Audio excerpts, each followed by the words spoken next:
Thunder Bay's incoming police chief is pledging greater transparency and a commitment to tackle systemic racism when he officially takes over the role on May 15th. Darcy Fleury has been making the rounds to local newsrooms, and he stopped by TBT News this week for an editorial board discussion with Dougal Media reporters and editors. Jonathan Wilson reports. I saw what was going on here a few years back, and I thought, with my skills and my education and my background and what I've gained over the years, the knowledge I've gathered, I thought I could be of some use. Police Chief Designate and RCMP veteran Darcy Fleury was hired by the police board because it was felt an outside perspective was needed in Thunder Bay, following years of turmoil and public complaints against the force. He says addressing systemic racism is one of his prime goals. I am aware that, of course, there is systemic racism in policing. That's just a part of where we are. I think what we're going to do going forward is, already we're going to be doing a review of our policies and procedures to make sure if there are sort of wording or guidelines that take us in a different path that could lead to that systemic racism, that we get rid of that.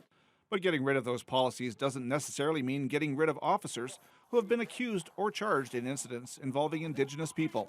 Fleury says he's a firm believer in education. If somebody's done something wrong and there's a learning possibility to deal with that, let's try to go that route, because sometimes people are not bad, they just made bad choices. So we need to make sure that we're doing that correctly so that we're not just coming down with a hammer every time. But we do need to manage the discipline if they're doing something wrong all the time and it's harmful and it's hurtful and it's meant to be, then we got to deal with that a different way. One of Fleury's roles with the RCMP in Alberta was addressing the media and getting out front of controversies involving the police force. He attended his editorial board meeting with Dougal Media to offer transparency and a stronger working relationship with the people who keep the public informed. And he's also planning to meet with residents from all backgrounds.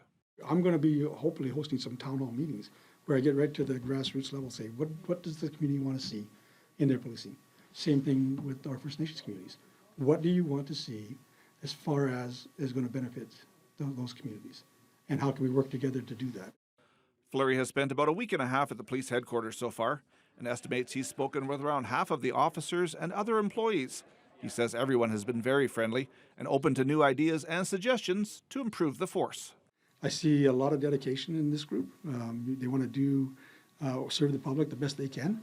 And so I'm very optimistic. I was aware of some of the situation out there and some of the public perceptions of what this organization is going through and what they have internally. But I've been really impressed with what I've seen so far. At 59 years old, Fleury is around the age when many police chiefs retire.